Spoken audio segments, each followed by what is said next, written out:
Hi hello ವೀಕ್ಷಕರೇ, ಎಲ್ಲರೂ ಹೇಗಿದ್ದೀರಾ? ಚೆನ್ನಾಗಿದೆ ಅಂತ ಭಾವಿಸ್ತಾ ನಾನು ಈಗ ನಿಮಗೆ ಹೊಸದೊಂದು ಅಪ್ಡೇಟನ್ನು ತಂದಿರುವಂಥದ್ದು.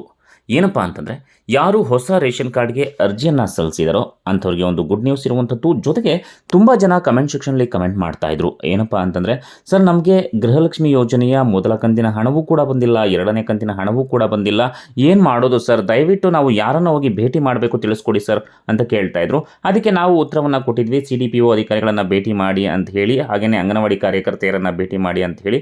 ಆದರೆ ಅಂಗನವಾಡಿ ಕಾರ್ಯಕರ್ತೆಯರಿಂದ ಜೊತೆಗೆ CDPO ಅಧಿಕಾರಿಗಳನ್ನು ಭೇಟಿ ಮಾಡಿದ್ರೂ ಕೂಡ ನಮಗೆ ಸರಿಯಾದಂತಹ ಪರಿಹಾರ ಸಿಗ್ತಾ ಇಲ್ಲ, ನಮ್ಮ ಸಮಸ್ಯೆಗಳಿಗೆ ಅವರು ಸ್ಪಂದಿಸ್ತಾ ಇಲ್ಲ ಸರಿಯಾಗಿ ಅಂತ ಕಮೆಂಟ್ ಸೆಕ್ಷನ್ಲಿ ಕಮೆಂಟ್ ಮಾಡಿದರು. ಹಾಗಾದರೆ ಮತ್ತಾರನ್ನು ಹೋಗಿ ಭೇಟಿ ಮಾಡಬೇಕು ನೀವು, ನಿಮ್ಮ ಒಂದು ಗೃಹಲಕ್ಷ್ಮಿಯ ಹಣ ಬರಬೇಕು ಅಂತಂದರೆ ಅನ್ನೋದನ್ನು ತಿಳಿಸ್ತಾ ಹೋಗ್ತಾ ಇರ್ತೀನಿ. ಸ್ಕಿಪ್ ಮಾಡ್ದೇ ವಿಡಿಯೋವನ್ನು ಸಂಪೂರ್ಣವಾಗಿ ನೋಡ್ತಾ ಬನ್ನಿ, ಖಂಡಿತ ಈ ವಿಡಿಯೋ ನಿಮಗೆ ಸಹಾಯ ಆಗುತ್ತೆ.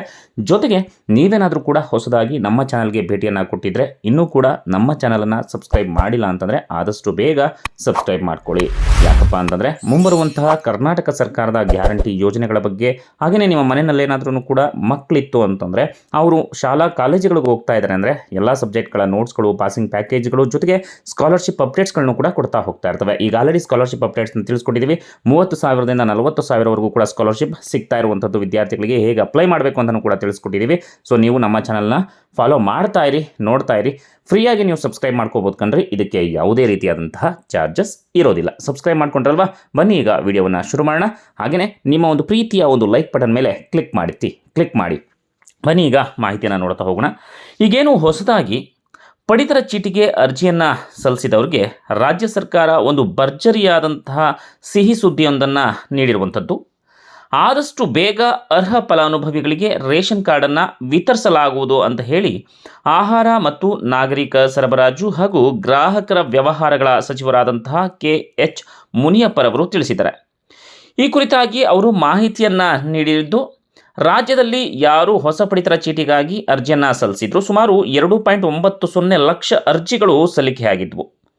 ಇವ್ರಿಗೆಲ್ಲರಿಗೂ ಕೂಡ ಆದಷ್ಟು ಬೇಗ ಶೀಘ್ರವಾಗಿ ಎಲ್ಲ ಅರ್ಜಿಗಳನ್ನು ಈಗ ಪರಿಶೀಲನೆಯನ್ನು ಮಾಡ್ತಾ ಇದ್ದೇವೆ. ಪರಿಶೀಲನೆ ಮಾಡಿ ಅರ್ಹ ಕುಟುಂಬಗಳಿಗೆ ಹೊಸ ಪಡಿತರ ಚೀಟಿಗಳನ್ನು ವಿತರಣೆಯನ್ನು ಮಾಡ್ತೇವೆ ಅಂತ ಹೇಳಿ KH ಮುನಿಯಪ್ಪರವರು ತಿಳಿಸಿರುವಂಥದ್ದು.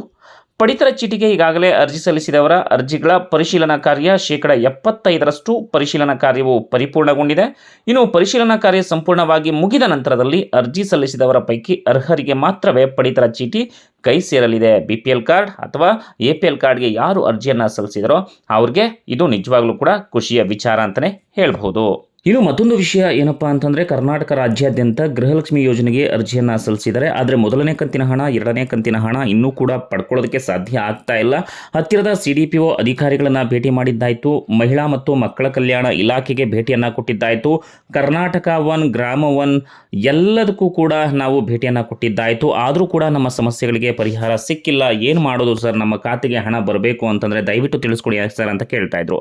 ವೀಕ್ಷಕರೇ, ನೀವು ಮಾಡಬೇಕಾಗಿರುವ ಕೆಲಸ ಏನಪ್ಪ ಅಂತಂದರೆ, ಮಹಿಳಾ ಮತ್ತು ಮಕ್ಕಳ ಕಲ್ಯಾಣ ಇಲಾಖೆಗೆ ಹೋದಾಗ ನಿಮಗೆ CDPO ಅಧಿಕಾರಿಗಳು ಸರಿಯಾಗಿ ಸ್ಪಂದಿಸಲಿಲ್ಲ ಅಥವಾ ನಿಮ್ಗೇನಾದ್ರೂ ಕೂಡ ಸರಿಯಾದ ಮಾಹಿತಿಯನ್ನು ಕೊಡಲಿಲ್ಲ ಅಂತಂದರೆ, ಅವರಿಗಿಂತ ಉನ್ನತ ಹುದ್ದೆಯಲ್ಲಿರುವಂತಹ ಅವರ ಹೈಯರ್ ಅಥಾರಿಟಿ ಯಾರಿದ್ದಾರೆ, ನೀವು ಅವರಿಗೆ ಹೋಗಿ ಕಂಪ್ಲೇಂಟ್ ಮಾಡಿ, ನೀವು ಅವರ ಮುಖಾಂತರ ನಿಮ್ಮ ಒಂದು ಗೃಹಲಕ್ಷ್ಮಿ ಯೋಜನೆಯ ಹಣ ನಮ್ಮ ಖಾತೆಗೆ ಬರ್ತಾ ಇಲ್ಲ, ಅವರು ಕರೆಕ್ಟಾಗಿ ಸ್ಪಂದಿಸ್ತಾ ಇಲ್ಲ, ಸೊ ನೀವು ಏನಾಗಿದೆ ಸ್ಟೇಟಸ್, ಯಾವಾಗ ಬರುತ್ತೆ ನಮ್ಮ ಹಣ, ದಯವಿಟ್ಟು ತಿಳಿಸ್ಕೊಡಿ ಸರ್ ಅಂಥೇಳಿ 1 ಬಾರಿ 2 ಬಾರಿ 3 ಬಾರಿ ನೀವು ಹೋಗಿ ಅವರನ್ನು ಭೇಟಿ ಮಾಡಿ, ಸಂಪರ್ಕ ಮಾಡಿ, ನಿಮ್ಮ ಒಂದು ಅರ್ಜಿಯ ಸ್ಥಿತಿಯನ್ನು ತಿಳ್ಕೊಳ್ಳಿ, ಏನು ಮಾಡಬೇಕು ಅಂತ ಹೇಳ್ತಾರೆ. ಖಂಡಿತ ನಿಮಗೆ ಮೊದಲನೇ ಕಂತಿನ ಹಣ, ಎರಡನೇ ಕಂತಿನ ಹಣ ಬಂದೇ ಬರುತ್ತೆ. ಇದರಲ್ಲಿ ಯಾವುದೇ ರೀತಿಯಾದಂಥ ಸಂಶಯ ಬೇಡ. ಜೊತೆಗೆ ಏನು ಗೃಹಲಕ್ಷ್ಮಿಯ ಯೋಜನೆಗೆ ಸಂಬಂಧಪಟ್ಟ ಹಾಗೆ ಯಾರು ಮಕ್ಕಳ ಮತ್ತು ಮಹಿಳಾ ಕಲ್ಯಾಣ ಇಲಾಖೆಯ ಸಚಿವೆ ಆದಂತಹ ಲಕ್ಷ್ಮಿ ಹೆಬ್ಬಾಳ್ಕರ್ ಅವರು ತಿಳಿಸಿರುವ ಪ್ರಕಾರ ಹಂತ ಹಂತವಾಗಿ ಮೊದಲನೇ ಕಂತಿನ ಹಣ ಜೊತೆಗೆ ಎರಡನೇ ಕಂತಿನ ಹಣವನ್ನು ಬಿಡುಗಡೆ ಮಾಡ್ತಾ ಇದ್ದಾರೆ. ಈಗ ಆಲ್ರೆಡಿ ಸುಮಾರು ಜಿಲ್ಲೆಗಳಿಗೆ, ಕರ್ನಾಟಕ ರಾಜ್ಯಾದ್ಯಂತ ಸುಮಾರು ಜಿಲ್ಲೆಗಳಿಗೆ 4,000 ಹಣ ಬಂದಿರುವಂಥದ್ದು. ಈಗ ಆಲ್ರೆಡಿ 3ನೇ ಕಂತಿನ ಹಣವು ಕೂಡ ಬಿಡುಗಡೆ ಆಗಿದೆ. ಅದು ಯಾವ ಜಿಲ್ಲೆಗಳಿಗೆ ಬಿಡುಗಡೆ ಆಗಿದೆ ಅಂತ ಹೇಳಿ ನಾನು ವಿಡಿಯೋವನ್ನು ಮಾಡಿ ಹಾಕಿದ್ದೇನೆ, ನೀವು ನಮ್ಮ ಚಾನಲ್ಗೆ ಭೇಟಿಯನ್ನು ಕೊಟ್ಟು ನೋಡಬಹುದು. ಅಕಸ್ಮಾತ್ ಏನಾದರೂ ಕೂಡ ನಿಮಗೆ ಏನಾದರೂ ಗೊಂದಲಗಳಿತ್ತು ಅಂತಂದರೆ ಕಮೆಂಟ್ ಸೆಕ್ಷನಲ್ಲಿ ಕಮೆಂಟ್ ಮಾಡಿ, ನಿಮ್ಮ ಪ್ರಶ್ನೆಗಳಿಗೆ ನಾವು ಉತ್ತರವನ್ನು ಕೊಡುವಂಥ ಪ್ರಯತ್ನವನ್ನು ಮಾಡ್ತೇವೆ. ನಿರಂತರವಾಗಿ ಎಲ್ಲ ಶೈಕ್ಷಣಿಕ ಸುದ್ದಿಗಳಿಗಾಗಿ, ಕರ್ನಾಟಕದ ಯೋಜನೆಗಳ ಮಾಹಿತಿಗಾಗಿ ನೋಡ್ತಾ ಇರಿ ಪುನರ್ವಿ ಎಜು ಸಂಸ್ಕಾರ್ ಚಾನಲ್. ಸಬ್ಸ್ಕ್ರೈಬ್ ಮಾಡ್ಕೊಂಡಿಲ್ಲ ಅಂದರೆ ಸಬ್ಸ್ಕ್ರೈಬ್ ಮಾಡಿ, ಹಾಗೆ ಒಂದು ಲೈಕ್ ಮಾಡ್ತಾ ಮತ್ತೆ ಮುಂದಿನ ವಿಡಿಯೋದಲ್ಲಿ ಭೇಟಿಯಾಗೋಣ. ಅಲ್ಲಿವರೆಗೂ ನಮಸ್ಕಾರ.